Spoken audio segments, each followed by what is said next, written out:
he gets a lot of the dirty work at the tight end position, but he embraces it. And, the last 2 weeks, he's a big part of the reason we've been able to run the ball so well. How would you describe his style as a blocker? He's a grimy guy. He gets in there, he puts his head where he needs to be. He focuses on the detail of the block, and he prides himself, like the rest of the tight ends, is to not let our guy make the tackle, make the play. You see different things that he does. He's just expanding so much the more he gets to play, doing things where he's, it might not be his guy, but stuff happens where his guy flies out on something else and he cleans up. He did that a couple times last week, opened up some nice lanes for the running back. So just the more he plays, the better he gets, and I'm excited to keep playing by him. I know you talk a lot about being a selfless player, but what kind of patience has it required of you the past few weeks to try and get you involved in the offense? Yeah, it's always tough. I love catching the ball and I love playing with the ball in my hands. But with this offense, that's not always going to be the case. Defense do different things to take us away. But it's one of those things that you just got to stay into it. You never know what play is going to be the next play, when it's going to spark a big run, or when you're just going to be needed. So it's just always waiting for the next play, the next opportunity, and they'll come. The exotic looks you were talking about yesterday on the radio, I guess. How long do you guys expect that you may be seeing them, and what are the keys to not getting frustrated by seeing so many exotic looks against your past offense? Yeah, I'd say the first 3 weeks will probably be the three most exotic that we play with the coaches, the schemes that the other teams have. Watching film this week, it seems like we're going to know when they're in certain personnel, what fronts they're going to play, what coverages they're going to play. When they change personnels, we know that they're going to change fronts, they're going to change coverage. We're aware of different things that they do with the back. So we feel like going forward, we'll probably be seeing more defenses that are just kind of routine in the NFL, not the exotic stuff that we have been seeing. So I just think it's part of the D coordinators, the teams that we play had a big impact in that. Hey, Dallas, what's it like on the field during a 9-minute drive to close the game? Man, it was pretty crazy, that 9-minute drive, 9 minutes, 22 seconds I think we got on there. And I don't think anybody thought that we were going to end the game with the ball in our hand. That's kind of a ridiculously long drive. But, we went out there knowing we were going to use the clock, snap the ball when the shot clock was pretty low. And, it just turned into a 4-minute drive late. O-line did a great job. Jalen did a great job. We ran the ball, passed the ball. Everybody stayed in bounds. It was a good situational ball by us, and it's always good to end with the ball in your hand. Could you tell they were worn down by the end of that drive? A little bit. I was kind of surprised after our last first down that they didn't bang any timeouts. It was kind of nice that we didn't have to run a few extra plays, but when you just keep running the ball, moving the ball on teams, it's frustrating for them. It's frustrating for the D coordinators, frustrating for the players. So just a credit to the O-line, everybody on the offense for making that drive sustain. Nick was just asked about the red zone efficiency on Monday night. Obviously, you guys were highly productive in the red zone last year. He took the blame, saying he just hasn't put you guys in the right position. How do you see it? Yeah, it's a mix of a lot of different things. A couple weeks ago, we had a holding penalty that took away a touchdown. We were in the red zone. We had a couple turnovers. It's one thing that we need to work on. We've been moving the ball really well, and once we get to the red zone, we just have to score points. Thankfully, it hasn't come back to hurt us yet, but that's something we need to get cleaned up. What kind of fun have you had, Dallas, playing alongside and blocking for Swift? Swift, it's been a lot of fun with him out there. When he hits those holes, he's doing so much on the second level, making people miss, setting stuff up. I was right behind him when he hurdled that dude, and that got me going. That was pretty sweet. But he's a tremendous player, and he's been doing really good. So hopefully we can just keep making big lanes for him to run through. You told us in training camp about your challenges blocking Jalen Carter a couple of times when you got matched up with him. Anything that he's doing surprising you so far? Not really. He's playing tremendously. Obviously, for a rookie D tackle to be playing at this level is kind of unique. But he came in from the first day of camp ready to terrorize us, and it just carried over to the game. So it's really fun to watch him out there each and every week. He's passionate about it. He cares about this game, and you see that translate to the field. You guys have been heavy 12 personnel recently. What do you think of that when you're out there? Man, I think 12 personnel is the best personnel.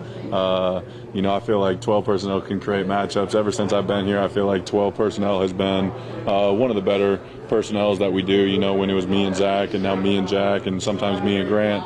I think we can just create mismatches for defensive in different ways. And when you run the ball at 12 personnel, it seems like it works every time. I'm assuming it's more fun for you now than it was earlier in your career?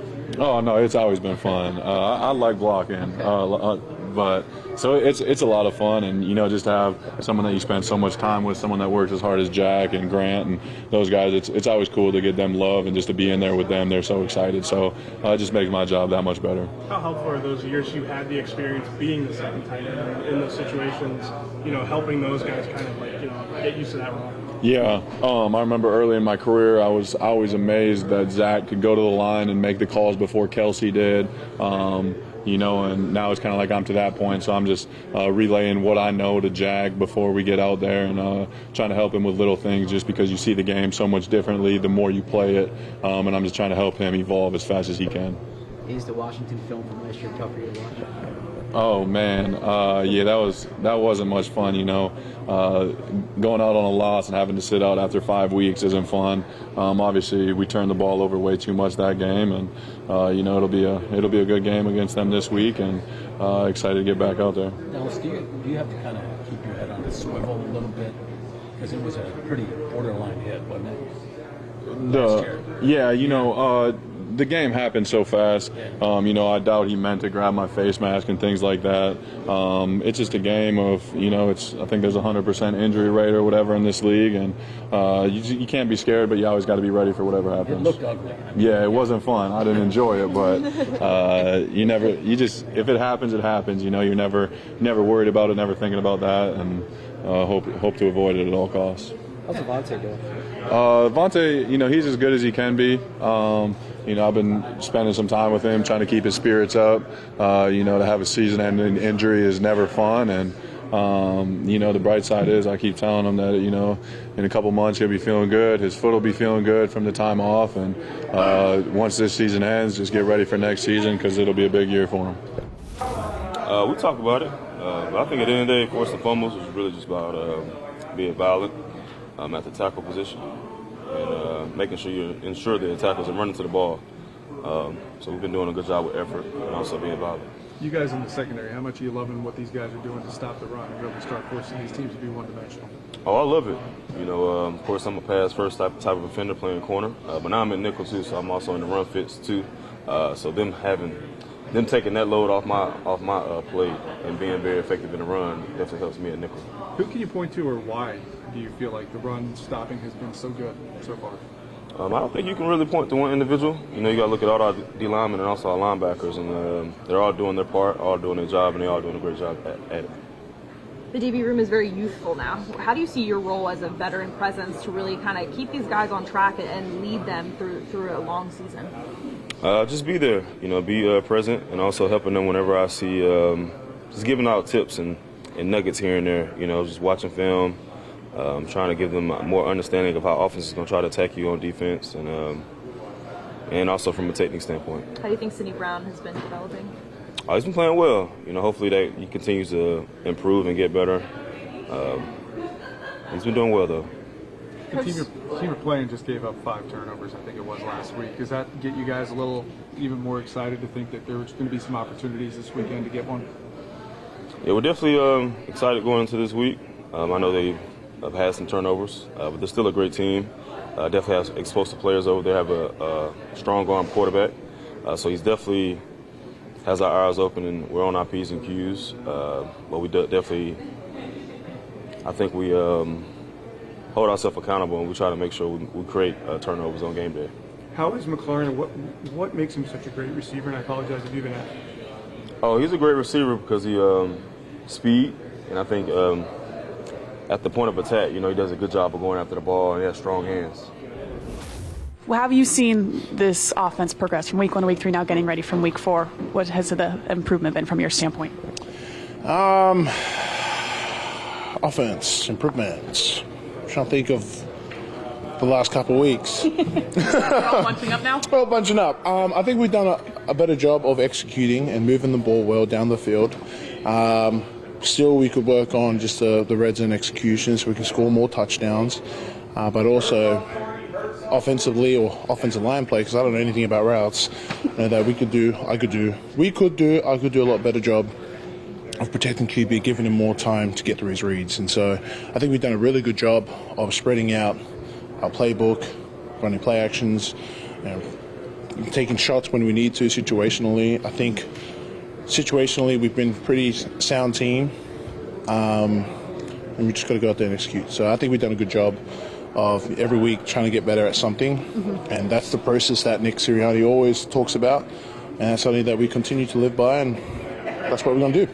And that red zone offense that you talked about, Coach Sirianni really put it on himself, saying, hey, it's play calling. From your standpoint, how can you improve that? Is it an easy fix, or is it something that's going to take some time? Thanks, Coach. Appreciate you taking the fall for us. But it's as players, as coaches, it's them to call the play, and we got to go out there and execute the technique. And sometimes it could be a bit of both, and it might just be a bit of both. Where if from coach's standpoint, if it was a bad play call, then it was. But most of the time, sometimes it's technique-wise. Guys running routes, guys up front communicating, making sure that we pick up the blitz that they're blitzing, or if it's a run play, making sure that we're executing the right techniques. It's a blend. So, Coach said it was on him, but it's really on us. It's really on us. Seriously, it's really on us. So. And it feels like every week we're in here and we talk to someone on offense about patience and their time's going to come. And Dallas Goedert's talking about it. DeAndre Swift's talking about it. And then the next game, he goes off for so many rushing yards.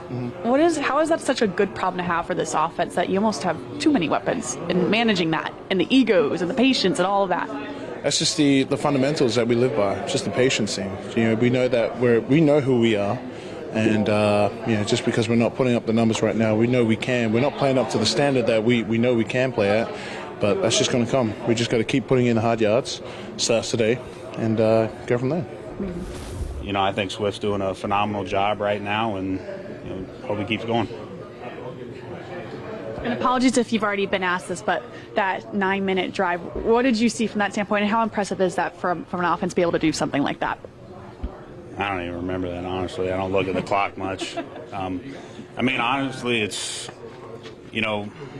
when you get in those situations in the game where you're trying to run the clock down, get first down, stay in bounds, and, keep from turning over the ball, it's, those drives are what can, win and lose games. So, the ability for the offense to go out there and be able to execute that and, not turn over the ball. I don't even remember the drive we're talking about, but I hope we didn't. But yeah, that's, really the key part of that is, being able to keep the clock running and move the ball, get first downs, and not turn the ball back over to the other team.